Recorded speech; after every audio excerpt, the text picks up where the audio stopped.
Hello and good morning to everyone. तो हम लोगों ने अपने प्रीवियस लेक्चर्स में बात की थी कि किस तरह से फोरियर सीरीज़, फोरियर ट्रांसफॉर्म हम लोग करते हैं, फोरियर सीरीज़ किस तरह से निकालते हैं, उन सारी चीज़ों के बारे में हम बात की। तो लास्ट लेक्चर जो था वो एक्चुअली फोरियर सीरीज़ या फोरियर ट्रांसफॉर्म का हमारा लास्ट लेक्चर था। उसमें हम लोगों ने सबसे लास्ट में कुछ न्यूमेरिकल्स किए थे Fourier transforms and Fourier series के ऊपर। अब वहाँ से आगे बढ़ते हैं, हमारी नेक्स्ट यूनिट या नेक्स्ट टॉपिक है जिसके बारे में हम बात कर रहे हैं, वो है motion under the influence of central forces. अब अगर एक और चीज़ मैं यहाँ पर क्लियर कर देता हूँ कि ये जो पोर्शन है ये प्योरली क्लासिकल मैकेनिक्स का पोर्शन है, ठीक है। अब यहाँ पर ऑब्वियसली अगर मैं मोशन की बात करूँ तो मोशन, हम क्लासिकल मैकेनिक्स में मोशन की बात करते हैं Newton's laws of motion, that is classical physics पूरी की पूरी। फिर हम लोग फोर्सेस की बात करते हैं, फोर्स लगा किसी भी एक पार्टिकल, इलेक्ट्रोस्टैटिक फोर्स के बारे में बात की थी हम लोगों ने क्लासिकल मैकेनिक्स में। ऑब्वियसली बात करते हैं इलेक्ट्रोस्टैटिक फोर्स के बारे में, ग्रेविटेशनल फोर्स के बारे में। ये सारी की सारी जो फोर्सेस हैं ये हमारी न्यूटोनियन मैकेनिक्स या क्लासिकल मैकेनिक्स के अंडर आती है। अब फिजिक्स में बहुत सारी ऐसी चीज़ें हैं या बहुत सारे फिनोमिनन्स या प्रॉब्लम्स ऐसे हैं जिसको हम लोग सेंट्रल फोर्सेस के थ्रू सॉल्व करते हैं और या उसके अंडर आती है। अब इन जनरल जो है नॉर्मल केस में जो फोर्सेस हैं और इनिशियल कंडीशंस हैं, इनको यूज़ करते हुए हम लोग बेसिकली क्या निकालेंगे, मोशन निकालेंगे। किसका? किसी एक पर्टिकुलर पार्टिकल या किसी एक पर्टिकुलर ऑब्जेक्ट का, ठीक है। वो इसीलिए तो बोल रहे हैं motion under the influence of central force. जब सेंट्रल फोर्स लगी हुई है किसी ऑब्जेक्ट, बॉडी या पार्टिकल के ऊपर और उसका वो ऑब्जेक्ट, बॉडी या पार्टिकल किस तरह से मूवमेंट करेगी या मोशन करेगी सेंट्रल फोर्स के अंडर, वो चीज़ हम लोग यहाँ पर देखेंगे। अब कॉमन प्रैक्टिस में जो न्यूटोनियन मैकेनिक्स है, ठीक है, उसमें हम लोग पर्टिकुलरली एक कोऑर्डिनेट सिस्टम लेते हैं। उस कोऑर्डिनेट सिस्टम को यूज़ करते हुए हम लोग Newton second law of motion लिखते हैं। या कोऑर्डिनेट सिस्टम को यूज़ करते हुए हम लोग क्या करते हैं, Newton second law of motion लिखते हैं। अब ये जो इक्वेशन है उन इस तरह से लिखी जाती है, उनको सॉल्व करते हैं इनिशियल कंडीशंस के बेसिस के ऊपर। अब सॉल्व करने के बाद उनका जो सॉल्यूशंस होता है वो पोजीशन कोऑर्डिनेट्स देते हैं पार्टिकल का as a function of time, ठीक है। अब पहले क्या करेंगे हम लोग, फर्स्ट केस में हम लोग क्या करेंगे, select a coordinate system, select a coordinate system, एक कोऑर्डिनेट सिस्टम सिलेक्ट करेंगे। अब जब हम लोग कोऑर्डिनेट सिस्टम सिलेक्ट कर दिया तो इक्वेशन ऑफ मोशन लिखेंगे, ठीक है। कौन सी? Newton second law, Newton's second law of motion लिखेंगे हम लोग, ठीक है। फिर वो लिखने के बाद हम लोग क्या करेंगे कि इक्वेशन को सॉल्व करेंगे, सॉल्व द इक्वेशंस, सॉल्व किया विथ गिवन इनिशियल कंडीशंस, ठीक है। अब ये हो गया। अब सॉल्व किया तो ये जो सॉल्यूशन है वो क्या देगी हमको, द सॉल्यूशंस विल गिव क्या देगी, the position coordinates, position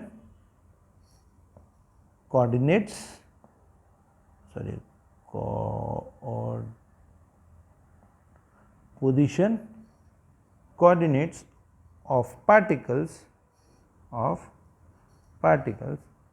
as a function of time,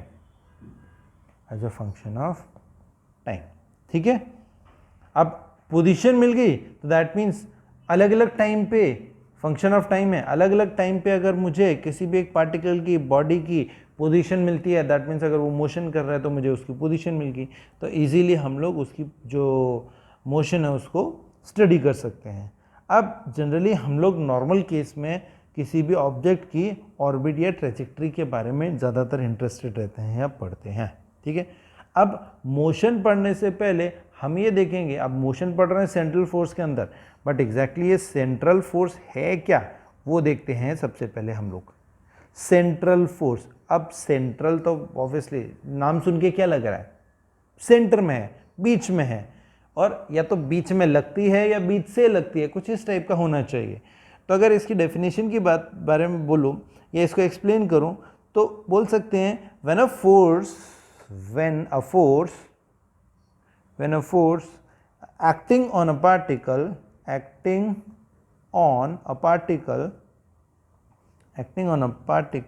depends on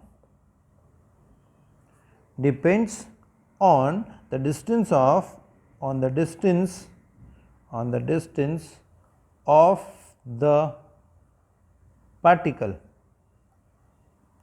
the particle from a fixed point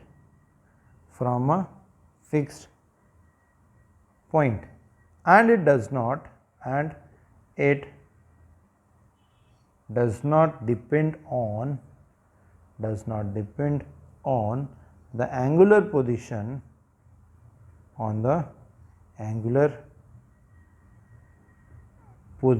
of the particle with respect to the fixed point. Such type of force is known as central force. अब सीधी सी बात है, इसको समझते हैं। ये तो proper definition लिख रही है कि एक पार्टिकल के ऊपर फोर्स एक्ट कर रही है, वो फोर्स एक पार्टिकल के ऊपर फोर्स एक्ट कर रही है। अब वो जो फोर्स है वो किसके ऊपर डिपेंड करती है, distance of the particle from a fixed point, एक पर्टिकुलर फिक्स्ड पॉइंट से। अगर फॉर एग्जांपल मान लो हमारे पास यहाँ पर एक पार्टिकल है, ठीक है, अब इस पार्टिकल के ऊपर फोर्स एक्ट कर रही है, तो ये एक पर्टिकुलर पॉइंट है, यहाँ से इस डायरेक्शन में जो है वो फोर्स एक्ट कर रही है। अब ये फिक्स्ड पॉइंट हो गया हमारे पास, this is the fixed point, ठीक है। इस फिक्स्ड पॉइंट से इस पार्टिकल के ऊपर एक फोर्स लग रही है, और ये जो फोर्स जो है वो किसके ऊपर, यहाँ से जो डिस्टेंस है उसके ऊपर डिपेंड कर रही है, ठीक है। फोर्स डिस्टेंस के ऊपर डिपेंड कर रही है, एंगुलर पोजीशन इस पार्टिकल की एंगुलर पोजीशन के ऊपर डिपेंड नहीं कर रही है। इस टाइप की फोर्स को हम लोग सेंट्रल फोर्स बोलते हैं, ठीक है। अब मान लो जो फोर्स है, हम लोगों ने फोर्स को रिप्रेजेंट किया कहाँ से, एफ आर से रिप्रेजेंट किया, ठीक है। ये फोर्स हो गया हमारा, जहाँ पर कि आर क्या हो गया, it is the position vector. अब आर क्या है, it is the position vector of the particle with respect to, it is the position vector of the particle with respect to the fixed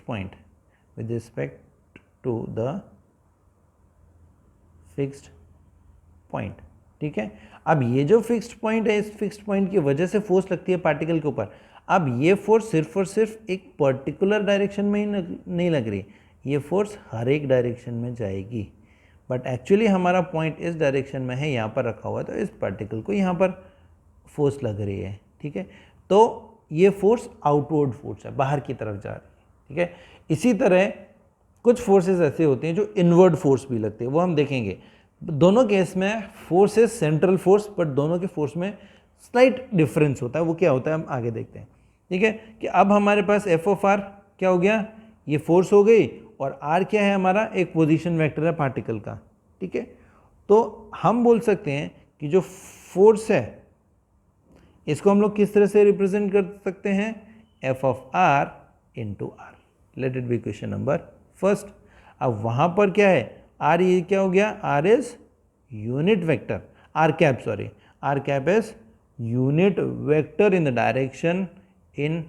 the direction of increasing r, ठीक है। जिस direction में r increase हो रहा है उस direction में जो है r हमारा यूनिट वेक्टर हो गया, ठीक है। तो अब ये जो इक्वेशन 1 जो है, हम लोगों ने ये इक्वेशन लिखी f ऑफ r, ठीक है, is equals to F R और साथ में यूनिट वेक्टर r। ये क्या बताती है, ये पार्टिकल के ऊपर जो है फोर्स बता रही है, किस डायरेक्शन में, away from the fixed point, बाहर की तरफ। दैट मीन्स रिपल्शन लग रहा है, जो मैंने बात की ना, आउटवर्ड फोर्स है, यहां पर रिपल्सिव फोर्स है, इट इज रिपल्सिव फोर्स। ठीक है, अगर मान लो कि फोर्स जो है acting on the particle, force acting on the particle जो है वो is towards the fix point, is towards the fixed point, towards the fixed point, that means inward होगी। तो हम जो है हमारी फोर्स जो है वो F of R is equals to F R, साथ में unit vector R, but difference क्या हो गया, यहाँ पर आएगा माइनस। ठीक है, ये हो जाएगा हमारा इनवर्ड फोर्स। वो थी रिपल्सिव फोर्स, ये जो वाली फोर्स क्या हो जाएगी, this force will be attractive force, attractive force. ठीक है, दैट मीन्स पार्टिकल को अंदर की तरफ खींच रहा है। ठीक है, अब ग्रेविटेशनल फोर्स हो गई, फिर according to Newton's law of gravitation electrostatic force हो गई, अकॉर्डिंग टू कूलम्स लॉ, ये सारे के सारे सेंट्रल फोर्स के एग्जाम्पल्स हैं। ठीक है, कौन कौन से हो गए examples, Newton's law of gravitation, Newton's law of gravitation, फिर सेकंड हो गया कि इलेक्ट्रोस्टैटिक फोर्स, इलेक्ट्रोस्टैटिक फोर्स, ये सारे के सारे एग्जाम्पल हो गए इसके हमारे सेंट्रल फोर्स के। ठीक है, अब ये तो था basic definition, explanation about the central force. अब बात करते हैं कि मान लो कोई भी पार्टिकल है, उसकी मोशन हो रही है अंडर द सेंट्रल फोर्स। तो नेक्स्ट है हमारा the motion under central force is planar. ठीक है, अब हमने ये देखा कि जो सेंट्रल फोर्स है किसी भी एक पर्टिकुलर डायरेक्शन आर या एक डिस्टेंस के ऊपर लगती है तो क्या करता है, वो हमको टॉर्क के बारे में बताता है। तो हम कह सकते हैं कि जो टॉर्क है, अब हमने सेम चीज़ें अज्यूम की कि हमारे पास एक पर्टिकुलर पार्टिकल है, एक पोजीशन पे रखा हुआ है, उस पर्टिकुलर पार्टिकल के ऊपर एक सेंट्रल फोर्स लग रही है represented by F of R. ठीक है, और उन दोनों के बीच में डिस्टेंसेस आर। तो हम क्या है, हम टॉर्क के बारे में सोचते हैं। अब ये जो टॉर्क है, तो torque can be written as tau is equals to vector R cross F of R is equals to 0। अब टॉर्क 0 है, दैट मीन्स कि जो क्रॉस प्रोडक्ट है between the distance and the force is 0, मतलब एक particular direction में जो जा रहा है इज 0। इसका मतलब क्या है कि हमारा ये जो R है एंड F है, दे आर पैरेलल और एंटी पैरेलल। पैरेलल या एंटी पैरेलल, दैट मीन्स दोनों के बीच में एंगल थीटा है वो 0 है। अब यहाँ पर एंगल थीटा 0 है या 180 है, एंगल 0 है तो क्रॉस प्रोडक्ट में इन दोनों का मैग्नीट्यूड साइन ऑफ थीटा होता है। अब इस साइन थीटा, जब यहाँ थीटा 0 हो गया तो साइन 0 इज इक्वल टू 0। या साइन 180 की बात करें, साइन 180 इज ऑल्सो 0, तो उस केस में ये दोनों पैरेलल या एंटी पैरेलल हो जाता है। ठीक है, अब यहाँ पर पता है कि जो टॉर्क की वैल्यू है 0। ठीक है, अब एक और रिलेशन है हमारे पास कि वी नो दैट,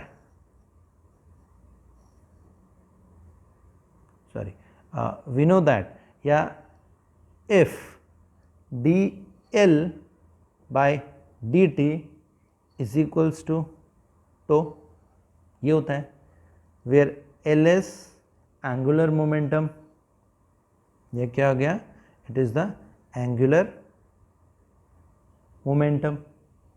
ठीक है, with respect to fixed point, with respect to fixed point. ठीक है, अब ये जो इक्वेशन है, ये इक्वेशन क्या रिप्रेजेंट कर रही है? ये इक्वेशन ये रिप्रेजेंट कर रही है कि rate of change of L with respect to time is torque.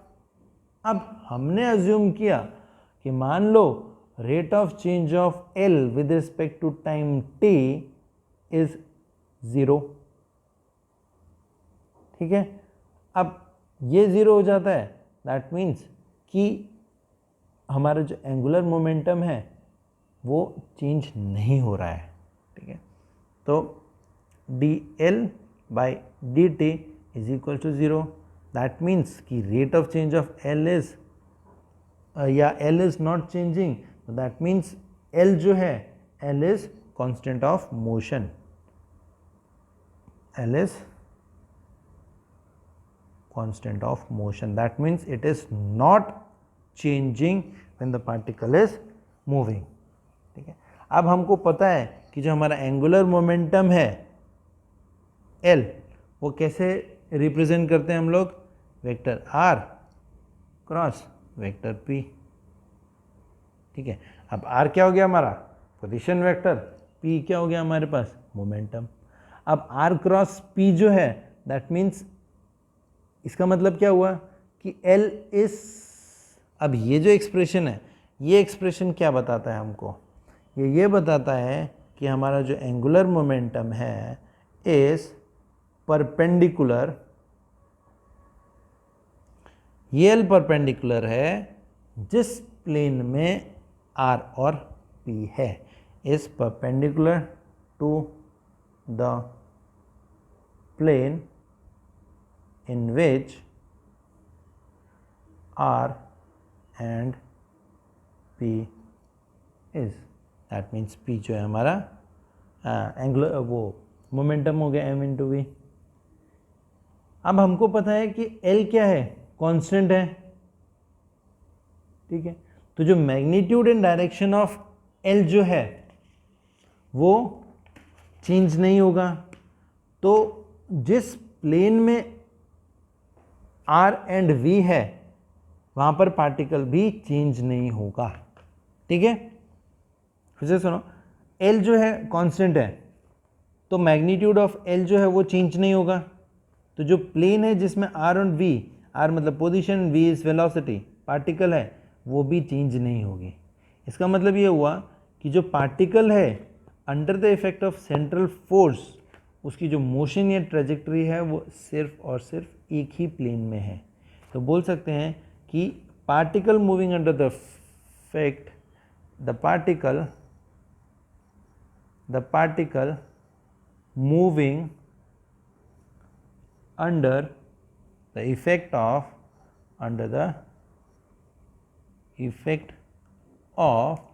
Central force, under the effect of central force has its motion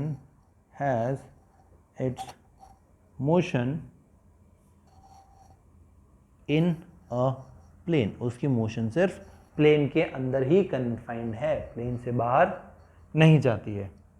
ठीक है, तो that means it is two dimensional motion, it is to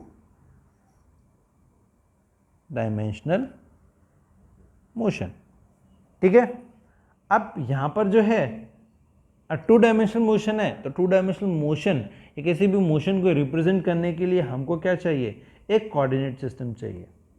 अब उस coordinate system को हमने या उसकी position represent करने के लिए हमने जो कोऑर्डिनेट सिस्टम यूज़ किया, वो कोऑर्डिनेट सिस्टम है हमारा प्लेन पोलर कोऑर्डिनेट सिस्टम।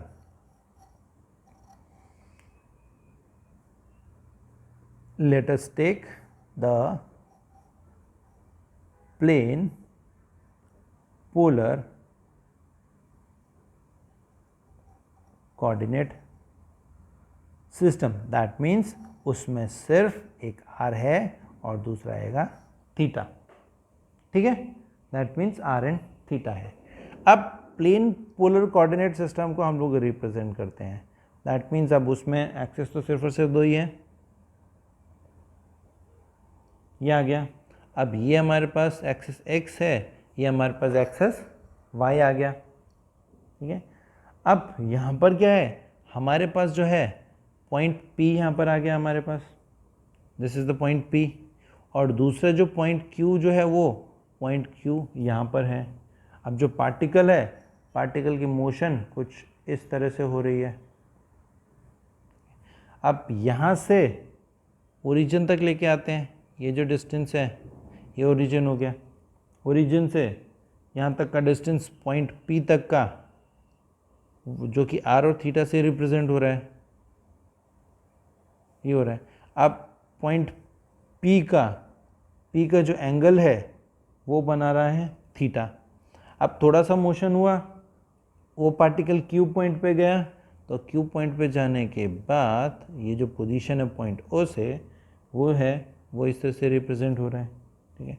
और ये जो स्लाइट चेंज जो हुआ उसको हम लोगों ने d थीटा से रिप्रेजेंट किया, ठीक है। अब जब P हो गया तो इसका जो यूनिट वेक्टर है, यूनिट वेक्टर की डायरेक्शन हम लोगों ने r लिखी, या इसको ई आर से भी रिप्रेजेंट किया, ठीक है, अलोंग द डायरेक्शन।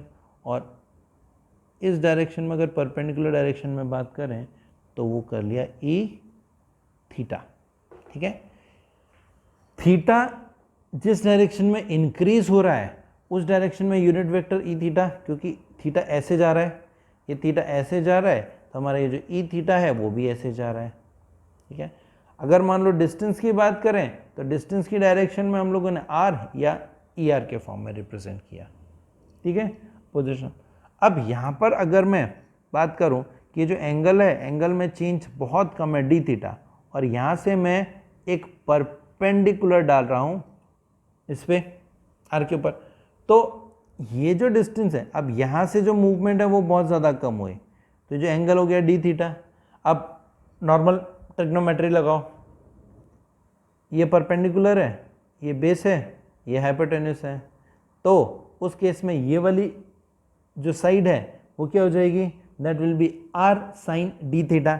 अब डी थीटा की वैल्यू बहुत ज़्यादा छोटी है, जब डी थीटा की वैल्यू बहुत ज़्यादा छोटी हो उस केस में हमारा sine of D theta will nearly equals to D theta, क्योंकि जब जीरो की तरफ अप्रोच करेंगे, बहुत कम अप्रोच करेंगे, that will be nearly equals to 0.00 something आएगी, तो लगभग बराबर।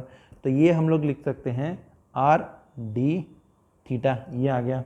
आप normal sine theta is equals to perpendicular upon hypotenuse वाला फॉर्मूला लगा सकते हो, this is perpendicular upon hypotenuse, ये वाला फॉर्मूला लगा दिया, ठीक है, सॉरी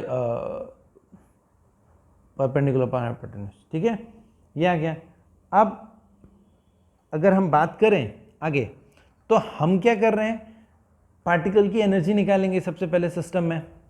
तो सिस्टम में जब एनर्जी निकालेंगे तो सबसे पहले बात की, it will be mechanical energy, ठीक है, total energy of the system निकालेंगे।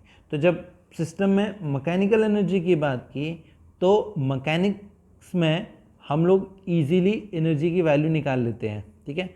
अब हमको पता है, सब क्लास 11th में ऑलरेडी पढ़ चुके हैं सेंट्रल फोर्स के बारे में, कि जो सेंट्रल फोर्स है is given by, central force is given by negative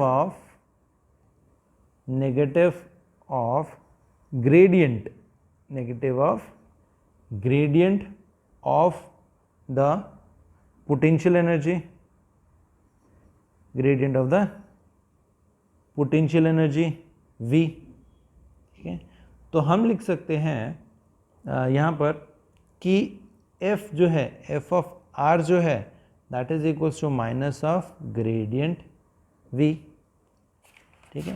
हमने यहाँ इक्वेशन नंबर 3 ले ली, इक्वेशन नंबर 4 जो है हम इसको ले लेते हैं यहाँ पर, ठीक है।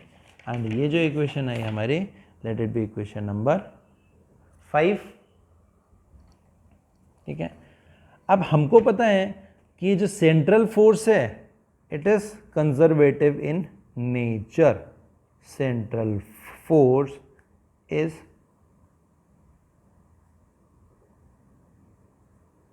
कंजर्वेटिव इन नेचर, ठीक है। अब कंजर्वेटिव है, दैट मीन्स वो क्या है, work done by force in taking a particle from R1 to R2 से रिप्रेजेंट कर सकते हैं। और ये जो चीज़ है वर्क डन है बाय द फोर्स, अगर पार्टिकल को R1 से R2 लेके जा रही है, it is independent of the path, ठीक है, it is independent of the path. वो सिर्फ इनिशियल और फाइनल पोजीशन के ऊपर डिपेंड, कौन से पाथ के ऊपर जा रही है उसके ऊपर डिपेंड नहीं करता है। तो हम बोल सकते हैं कि जो वर्क डन जो है, work done W is equals to कहाँ से कहाँ तक, R1 से R2 तक, एक पॉइंट R1 से R2 तक वर्क डन है। किसने किया है, किसने किया, F ऑफ dr, ये वर्क डन हो गया। अब work done F of dr, इसको और सिंप्लीफाई करो, ये है, इनका वेक्टर हटाओ तो R1 टू R2 गया, F इंटू dr हो गया, ठीक है। अब वर्क डन जो है वो अगेंस्ट हो रहा है, ठीक है, फोर्स के अगेंस्ट, एक पॉइंट से दूसरी पॉइंट पर जाएंगे तो उसके ऊपर जो फोर्स लग रहा है उस फोर्स के अगेंस्ट वर्क डन होगा। तो हम लिख सकते हैं जो R1 से R2 जा रहा है ये माइनस आएगा dV बाई dr, ठीक है। तो that means dV by dr करें तो उस केस में हमारे पास इंटीग्रल क्या हो जाता है, v limit R1 to R2 minus रह गया, which is equals to minus of v R2 minus of, अब माइनस तो ऑलरेडी लगता है एंड इसका माइनस आ गया, minus of v R1, minus minus plus हो गया, this can be written as v of R1 minus potential of R2, ठीक है।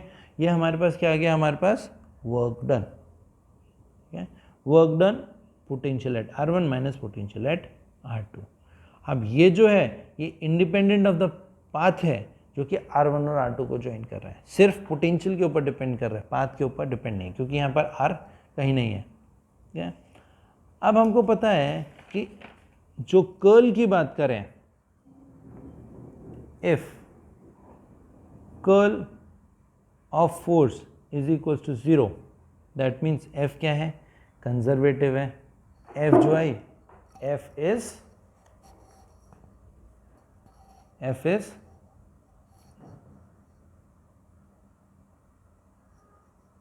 Conservative in nature. फिर अगर मान लो कर्ल ऑफ ग्रेडियंट लिया हम लोगों ने, कर्ल ऑफ ग्रेडियंट लिया, तो कर्ल मतलब del cross of gradient del v, this will be equal to 0, ठीक है। कर्ल ऑफ ग्रेडियंट भी 0 होता है। अब फोर्स कंजर्वेटिव इन नेचर है, तो कंजर्वेटिव होने के लिए जो मैकेनिकल एनर्जी है वो कांस्टेंट होगी। Now the force is conservative, बोल सकते हैं फोर्स इज कंजर्वेटिव, तो उस केस में जो मैकेनिकल एनर्जी है, mechanical energy of the particle, of the particle is constant. ये भी हम ऑलरेडी पढ़ चुके हैं पहले लोअर क्लासेस में। तो हम बोल सकते हैं कि जो मैकेनिकल एनर्जी है, मैकेनिकल एनर्जी जो है that will be equals to kinetic energy, kinetic energy plus potential energy, kinetic energy and potential energy के बराबर होगी दोनों, ठीक है। अब सबसे पहले हम लोग काइनेटिक एनर्जी की वैल्यू निकालते हैं, ठीक है। अब पार्टिकल जो है एक्स वाई प्लेन में मूव कर रहा है एंड उसके कोऑर्डिनेट्स क्या है, आर एंड थीटा, वो भी चेंज हो रहे हैं। Particle is moving in x y plane, हम ऑलरेडी देख चुके हैं अपने फिगर में कि जो पार्टिकल है वो एक्स वाई प्लेन में मूव कर रहा है, एक्स वाई प्लेन में, और उसके जो कोऑर्डिनेट है या आर थीटा है, जब यहाँ से यहाँ गया तो वो आर थीटा भी चेंज हुए, ठीक है। तो पार्टिकल की पोजीशन चेंज हो रही है, आर थीटा चेंज हो रहा है। तो बोल सकते हैं कि जो मोशन है corresponding to variation in theta, उसको हम लोग एंगुलर मोशन बोल सकते हैं। क्या बोल सकते हैं? Motion of particle corresponding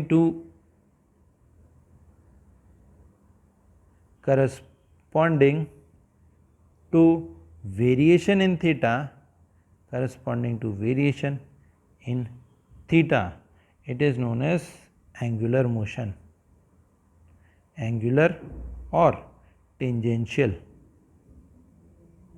angular or tangential motion। Similarly अगर मान लो जो मोशन है corresponds to change in R, motion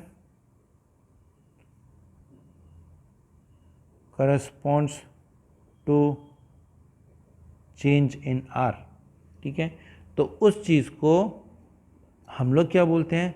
that is known as radial motion, उसको हम लोग रेडियल मोशन बोलते हैं। तो हमारे पास दो टाइप की मोशन आ सकती है। अगर मान लो वो थीटा में वेरिएशन हो रहा है तो वो एंगुलर या टेंजेंशियल मोशन हो गया, और अगर आर में चेंज आ रहा है तो उसको हम लोगों ने रेडिएशन बोल दिया। और जो काइनेटिक एनर्जी है वो काइनेटिक एनर्जी इन दोनों के साथ एसोसिएटेड है। तो kinetic energy of radial motion, kinetic energy of radial motion, जिसको हम लोगों ने के आर से रिप्रेजेंट किया, it is half of M V square. V is rate of change of position, तो उसको हम लोगों ने आर डॉट स्क्वायर लिख दिया। R dot is D R by D T, ठीक है। यहाँ पर हमारा एम जो है, M is mass of particle, M is mass of particle, ठीक है। और ये जो आर डॉट है it is equals to D R by D T, ठीक है। यहाँ तक पहुँच गए। अब रेडियल मोशन तो हो गया, अब एंगुलर मोशन की बात करें। Kinetic energy of angular motion, तो kinetic energy of angular motion जो है उसको हम लोगों ने लिखा this is equals to half of I omega square. इसको हम लोग this is equals to half of I theta dot square भी लिख सकते हैं। अब यहाँ पर जो आई है that is moment of inertia, I is moment of inertia, किसका? पार्टिकल का, with respect to axes parallel to x y plane, जब वो किसी फिक्स पॉइंट ओ से जा रहे हैं। एंड ओमेगा जो है, ओमेगा है theta dot, that is angular speed, angular speed आ गई उसकी, ठीक है। तो हमको पता है कि जो आई है, I can be written as M R square, ठीक है। Moment of inertia as M R square. तो हम बोल सकते हैं जो kinetic energy of angular motion है उसको जो के थीटा, इसी को आगे के थीटा जो है, के थीटा की वैल्यू क्या हो जाएगी? That is kinetic energy of angular motion. हमने half of I omega square या half of I theta dot square, I की जगह एम आर स्क्वायर हो गया, तो half of M R square theta dot square, ठीक है। यहाँ तक आ गया। अब हमारे पास हमने बोला था कि जो काइनेटिक एनर्जी है या मैकेनिकल एनर्जी है that is the combination of kinetic energy plus potential energy. अब हमने काइनेटिक एनर्जी की बात की सबसे पहले, तो जो काइनेटिक एनर्जी है वो रेडियल मोशन और साथ में एंगुलर मोशन दोनों को बिलोंग करती है। तो टोटल काइनेटिक एनर्जी हम लोग लिख सकते हैं इनिशियली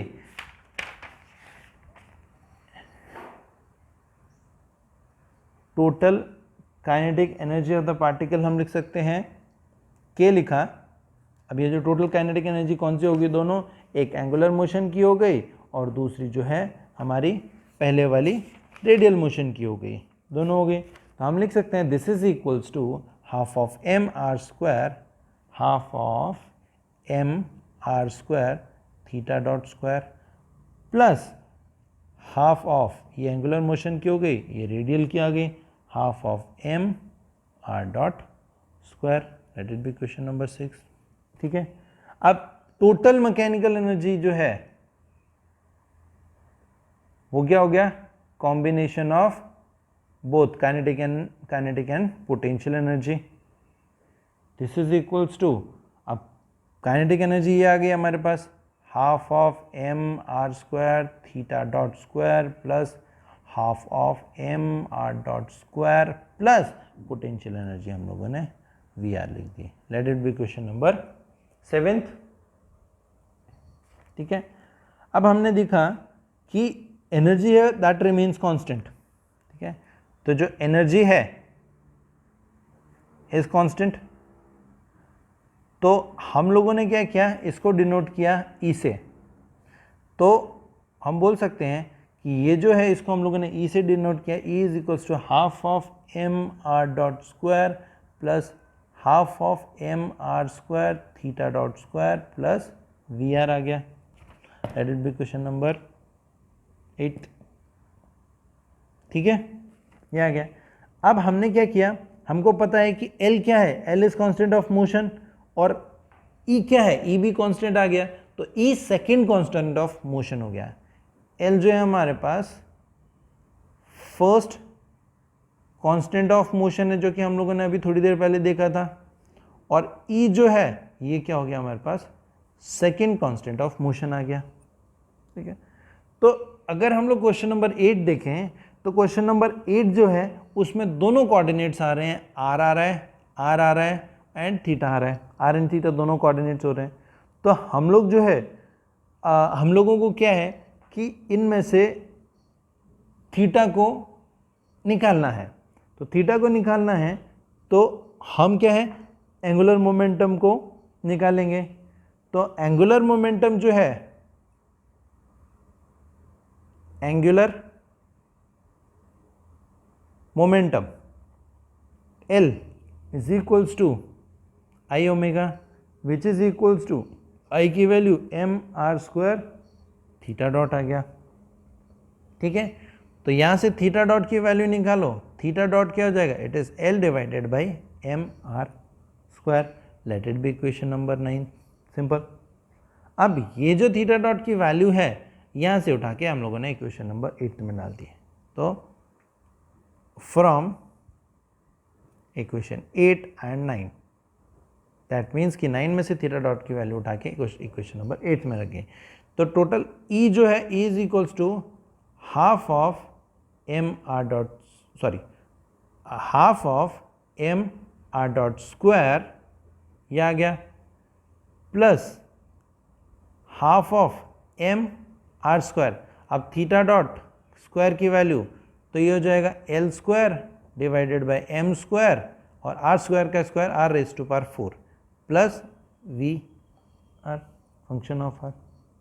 अब इसको सॉल्व करो, ये m से एक पावर कट गई, ये 2 पावर से ये 4 कट गई, तो हमारे पास जो बचा वो half of M R dot square plus half of L square divided by M R square, या L divided by M R square लिख सकते हैं, सॉरी L स्क्वायर नहीं, मैंने L स्क्वायर लिख दिया यहाँ पर, दिस सिंपली L। ठीक है, plus V times of R। अब इसको सॉल्व करो और R डॉट की वैल्यू निकालो। ठीक है, हमको क्या R डॉट की वैल्यू निकालनी है, तो R डॉट की वैल्यू निकालनी है तो मैं लिख सकता हूँ half of M R dot square is equals to, बाकी सारी चीज़ें लेफ्ट हैंड साइड में चली जाती हैं, तो लेफ्ट हैंड साइड में चली गई तो ये हो जाएगा E माइनस ऑफ, या तो इसको हाँ E minus of half of L divided by M R square minus of V R. तो हम इसको E माइनस वी आर भी लिख सकते हैं, माइनस ऑफ ये हो गया। अब आर स्क्वायर जो है, R dot square will be equals to 2 ऊपर चला जाएगा एंड m नीचे चला जाएगा, तो 2 divided by m within bracket E minus V R minus of, direct लिख देते हैं L divided by twice of M R square आ गया, और r डॉट की वैल्यू क्या हो जाएगी, इसका under root, that means 2 divided by m within bracket E minus of VR minus of L divided by twice of MR square raised to power 1/2।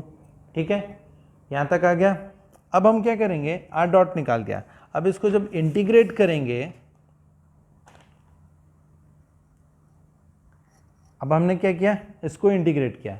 तो integrate किया तो हमारे पास डायरेक्ट वैल्यू आ जाएगी 0 to t dt is equals to t which is equals to कहाँ से कहाँ तक होगी, r नॉट से r divided by, that means dr divided by पूरा का पूरा 2 divided by m within bracket e minus v of r minus L square upon twice of m r square bracket of raise to power 1/2। Let it be equation number 12। हमारी ये वाली थी equation number 11। और equation number 10 जो थी हमारे पास, ये e की वैल्यू थी, ये होगी इक्वेशन नंबर हमारे पास 10। ठीक है, अब हमने देखा है कि हमारे पास इनिशियल कंडीशन जो है, इनिशियल